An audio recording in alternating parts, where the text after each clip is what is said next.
And Norah O'Donnell, we've all seen her. She's moderated debates. She can be very persistent and very tough. She wasn't.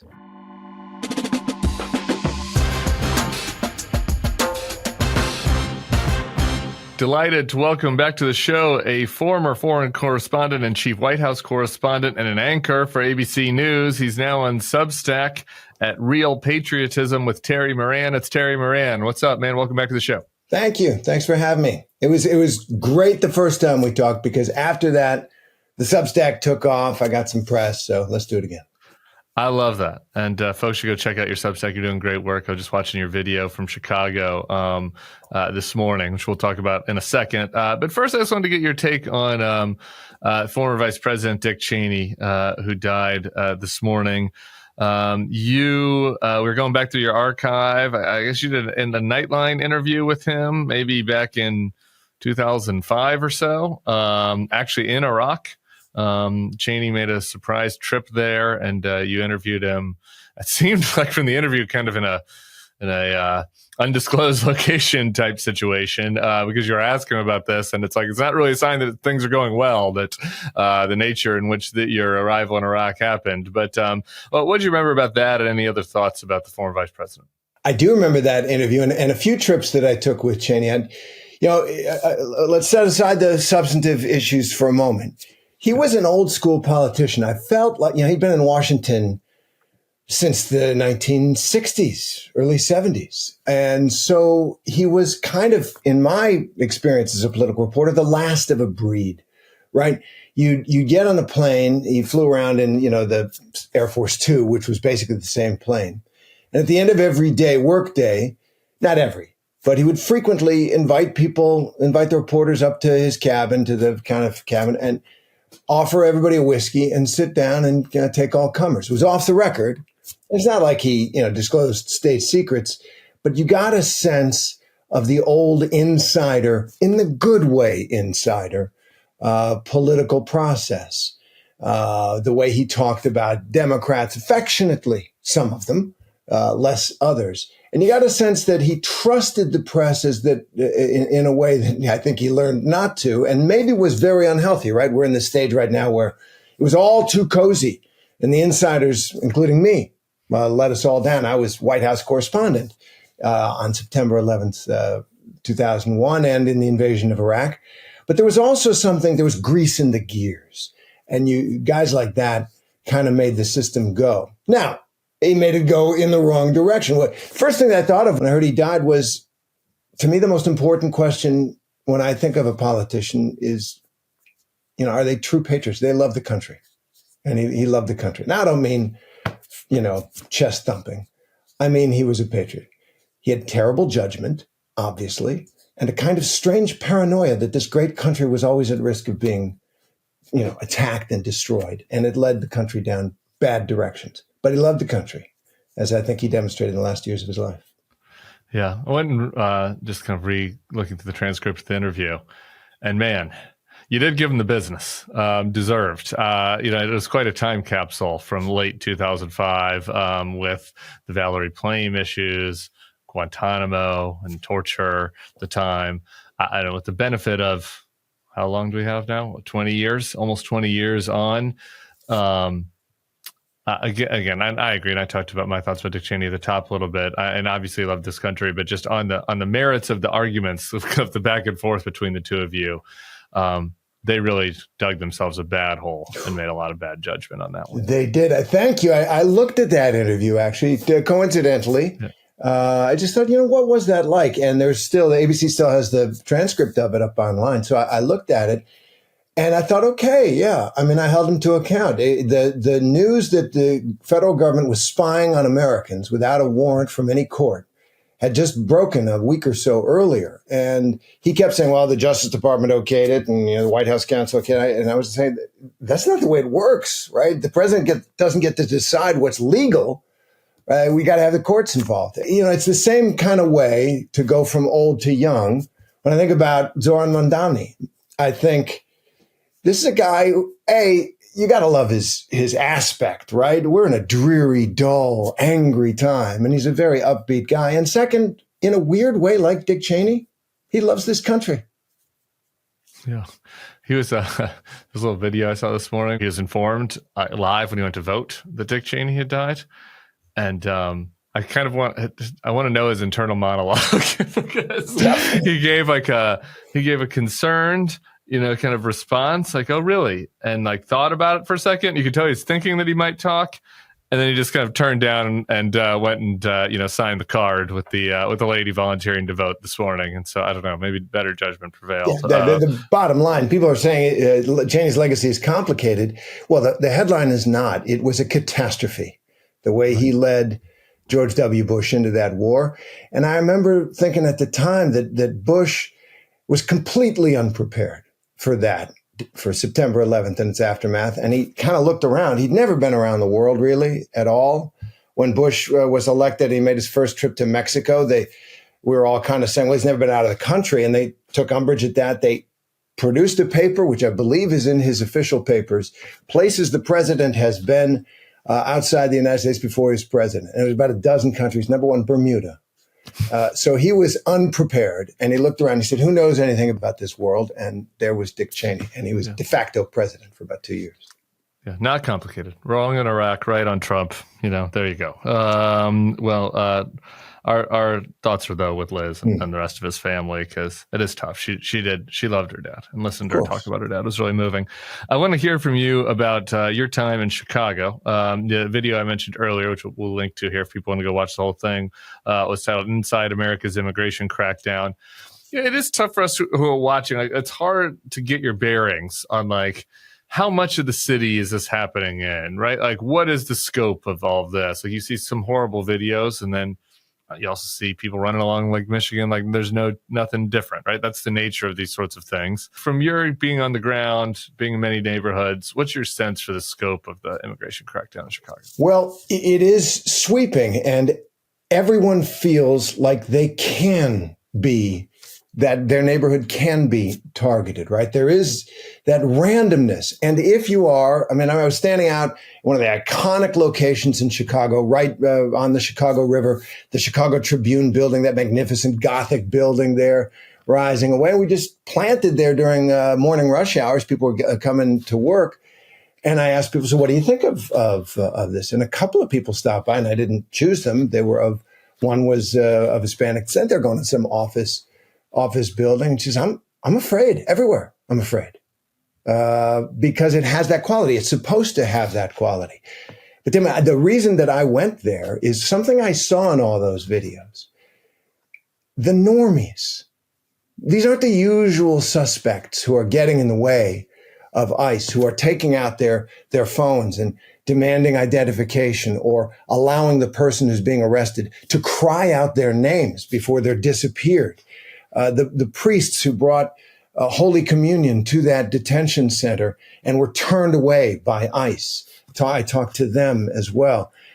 When you get people who don't do this on a regular basis, you always need, instigators in every protest movement, right, left, center, whatever.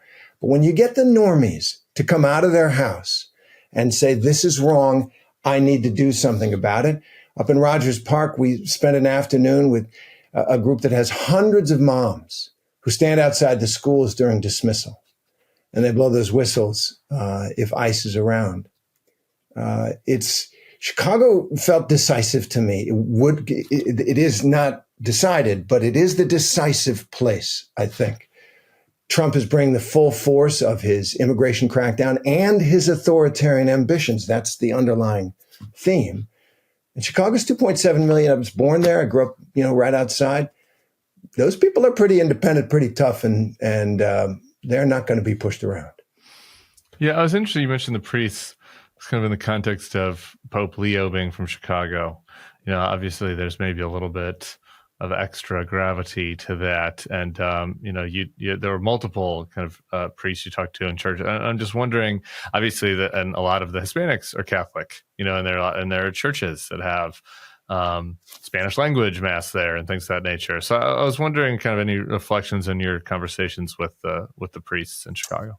The two priests, two of the several that brought the Holy Communion to that detention center, one had just been ordained in June. The other had been a priest 58 years.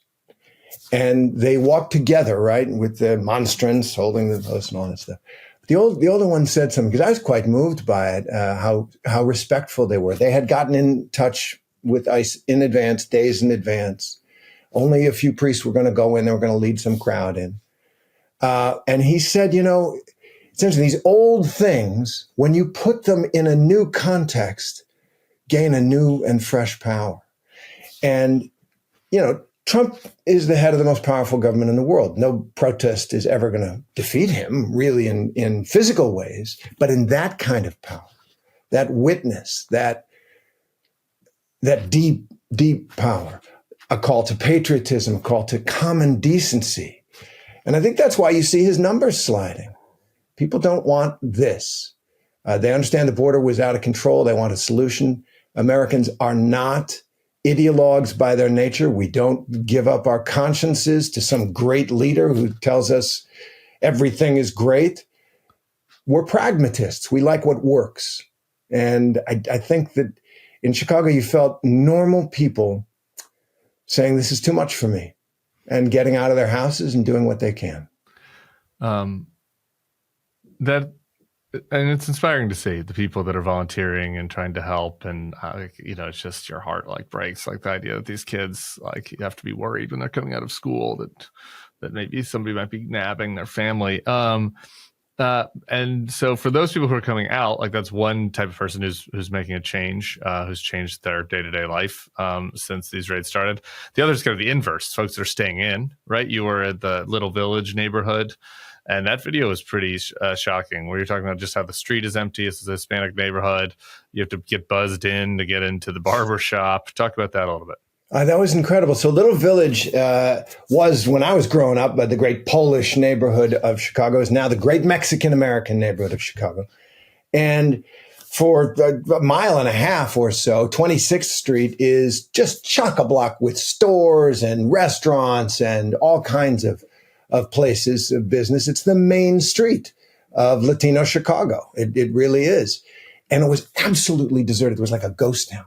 And I was thinking, well, how are we going to tell the story here? Because several days earlier and the day after we left, ICE was all over the place. And so people are, taking cover, basically. It makes as much money as Michigan Avenue does, which is the great shopping street, right? The Madison Avenue of Chicago. And so is this engine of commerce. And I was told it's 60% down. It's having real world impacts. And it's not that everybody there is, illegal. It's that they could be mistaken for such.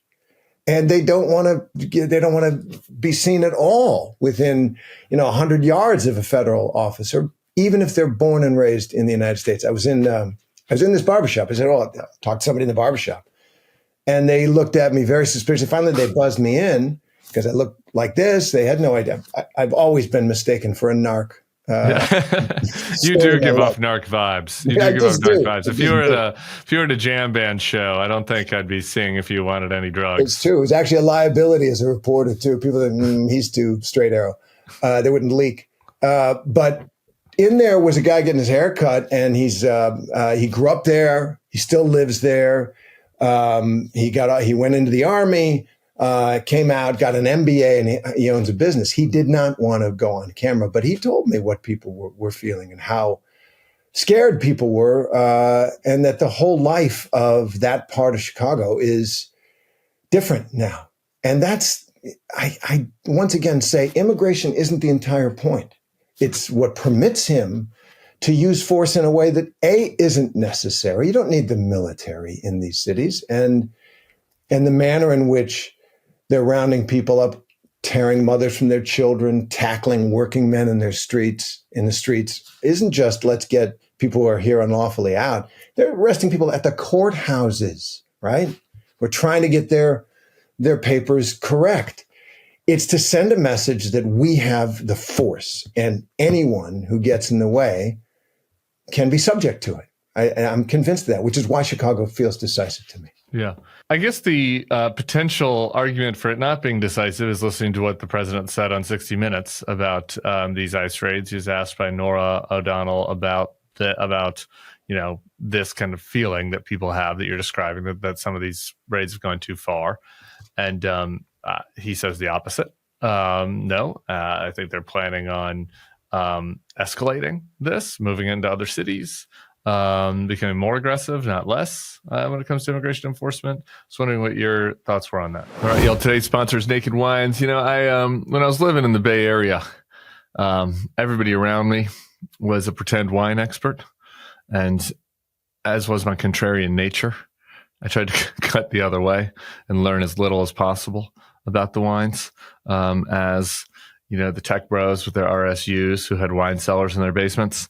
But that left me in this place where, you know, these days we're want to have a little house party. You want to go to somebody else's house who's having a house party. You want to bring a wine. It's hard to know what to bring. You go into the store. You don't know what to get. Well, if you're like me, our sponsor has a solution for you. It's Naked Wines. Naked Wines is a wine club that directly connects you to the world's best independent winemakers so you can get world-class wine delivered straight to your door. Use our code THEBULWARK for the code and password at nakedwines.com and get $100 off your first order. That's 6 bottles for just $39.99. I've been down there. Sarah Longwell's been doing this. She's doing better than me as an ad sponsor because I don't know when she starts drinking the Naked Wines in her office. Okay, I'm living in New Orleans. She's in DC. I'm not monitoring her. I'm not a hall monitor, but I do notice that the wine bottle is easily accessible next to her camera and next to her desk when she's doing the Naked Wines ads reads. Mine are downstairs in the kitchen. But I've enjoyed trying out the different varietals, having it come right to our door, and being prepared no matter the occasion. So Naked Wines has been around for over 15 years and backs over 90 independent winemakers around the world to make the wine you love and drink. Now is the time to join the Naked Wines community. Head to nakedwines.com/thebulwark. Click enter voucher and put in my code, THEBULWARK, for both the code and password for $100 off your first order. That's 6 bottles for only $39.99 with shipping included. That's $100 off your first 6 bottles at nakedwines.com/thebulwark and use the code and password THEBULWARK for 6 bottles of wine for $39.99. I think we all see that coming. We all see the increasing expansion of his authority through force, not consent, as much as he can get away with. And even if the Supreme Court finds a pair, or excuse me, that's not quite right. But even if the Supreme Court finds a pair, that's fine. That's okay on the Bulwark podcast. I don't know what the rules are on Terry Moran's Substack. We can do that over here. If they find a backbone, even there is the high likelihood that he will find a way to say, you know, just as President Jackson or some such did, I'm not going to abide by that. And then it really does present the problem. You know, you're a nice suburban or Chicago woman with your whistle outside the school, and he's the federal government with the army, right? You are not going to be able to stop that. And that will be the question before each and every one of us. We will know. Look, he can put a fig leaf over it now. I actually thought what the New York Times did, the 12-step program for deciding whether or not a person is an authoritarian, and he checks all the boxes, it won't be persuasive to people until they actually see basically martial law. Yeah. Did you see anybody you talked to in Chicago who did change, who said that, like, man, this is worse than I expected, or, you know, I don't know. That's another thing that's hard for me to kind of grasp, is people that are already liberal or upset about it, people that already are conservative saying, wow, it's not as bad as it looks, kind of thing. Yeah, I mean, look, there are people who say, I talked to a couple, actually. This is my favorite interview in some ways. We just stopped a couple on the street outside that Tribune building. What do you think? And then you don't want to talk to us because we're a mixed marriage. We disagree on it. I was like, then I definitely want to talk to you. And she was very against it. And he was for it. Although I was kind of playing therapist. I said, well, look, he sounds reasonable. And then I said, well, look, she's got this best point, which is that this can't be really who we are the way it's going about. Is this what you hoped for? And he was like, yeah, that does make me feel bad, but we got to get on top of the problem. Once again, I'm kind of pragmatic. He sees it still as part of the solution, but he understands he's not there yet. It's not there yet. Back to the 60 Minutes. Again, as mentioned, this is a big change for you. Back then it was your job. You were interviewing the vice president 20 years ago. The 60 Minutes interview came, I think, with a cloud around it, like the idea that they had submitted his extortion when it comes to paying him off over the ridiculous, frivolous lawsuit. Then they get rewarded, you would say, I guess, with an interview with the president. What did you make of the interview? I was kind of disappointed. I'll tell you too. You can't win for losing with Trump. Look, I interviewed him in April. He's a tough interview. Everybody knows that. He's going to spew whatever comes into his mind to try to get you off your topic. And he got pissed at you, though. He did get very angry at me. Yes, indeed. Which I kind of almost didn't notice in the moment. Yeah. I was having a good time, really, genuinely. I thought it was a good interview. I was respectful, which was very important to me. I didn't want to get in a fight with him because he wins those. But I thought it was important for him to answer some questions. So he didn't win those, so I'm sorry to interrupt. But just like the crux of your interview, like the main part of the interview, people don't remember, was this question about Kilmar Garcia and how he had the tattoos on his fingers, but those were fake. And you just wouldn't let it go. You're like, no, this is fake. What you're saying is fake. Like, it's one thing to have a different of opinion or for you to spin your view about how things are happening. But like you are saying something that is fake, and I'm not going to just sit here and move on. And that happened several times in the 60 Minutes interview where they just moved on, right? So, whether it was on the 2020 election or a variety of things where Trump just said things that were just blatantly false and they just moved on. Yeah, and I think that's the thing you must do, right? You can't relitigate the 2020 election or whatever. Inflation is actually up, not down or whatever. But you have to pick a spot and communicate to the audience. And just for the principle of it, you have to stand up for what actually factually is true. And he hates that. He wants to invent a reality where he is king of the world. And I do think it is a hard thing to do because he gets angry at it. You don't want to fight with him, which I think is the big mistake, kind of get in there and yell at him. With respect, you have to say, no, actually, the moon is not made of cheese. The grass is green. The sky is blue. And just because you say it otherwise doesn't make it so. And you don't have to be a jerk about it, but you have to stand up for it. Otherwise, what's the point? And Norah O'Donnell, I know Norah 20 plus years now. I know her as a great journalist. Somebody's very tough. We've all seen her. She's moderated debates. She can be very persistent and very tough. She wasn't. I don't know why.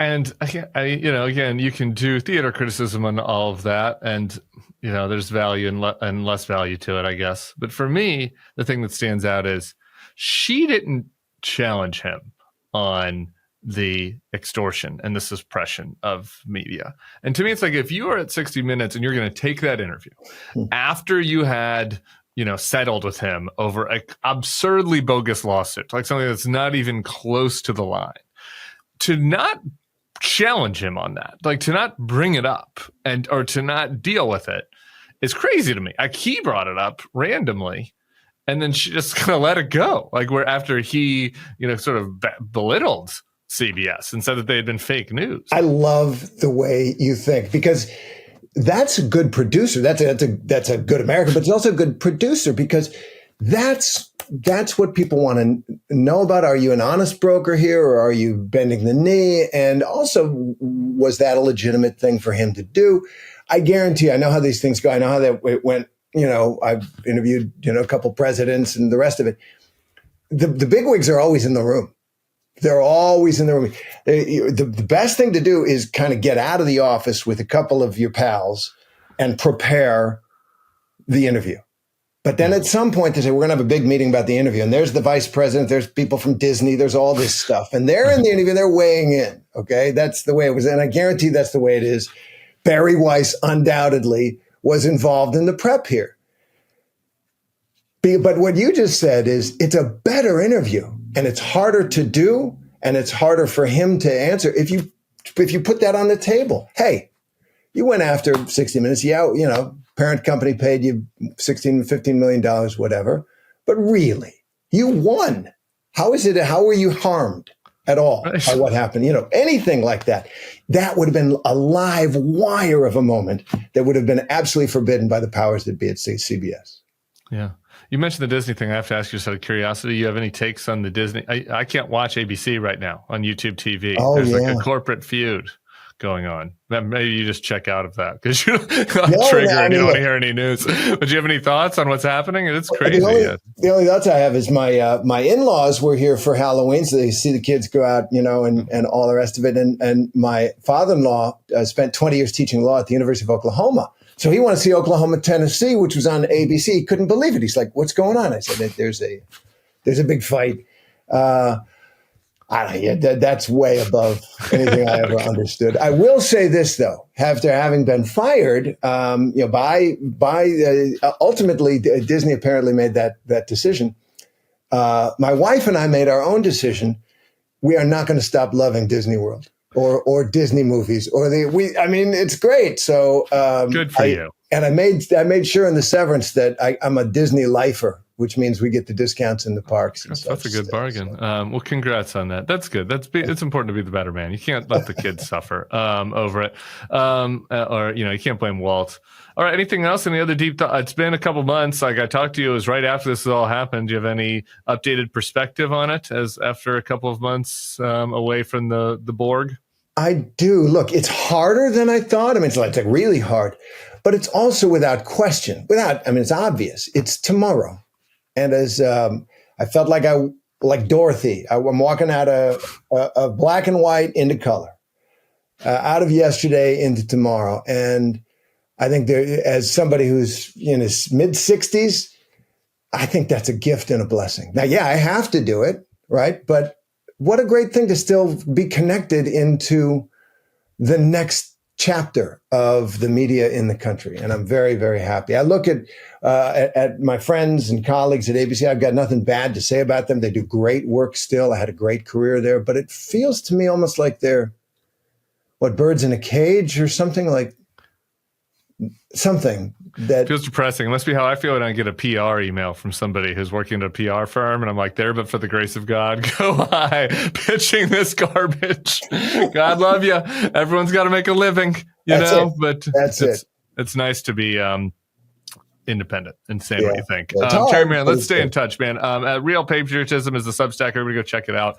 And we'll be talking to you again soon. All right. Great. Thanks, Tim. Everybody else, check out our live stream for election night tonight. Me, Sarah, and JVL around 9:15, and we'll be back tomorrow for another edition of the podcast. See you all then. Peace.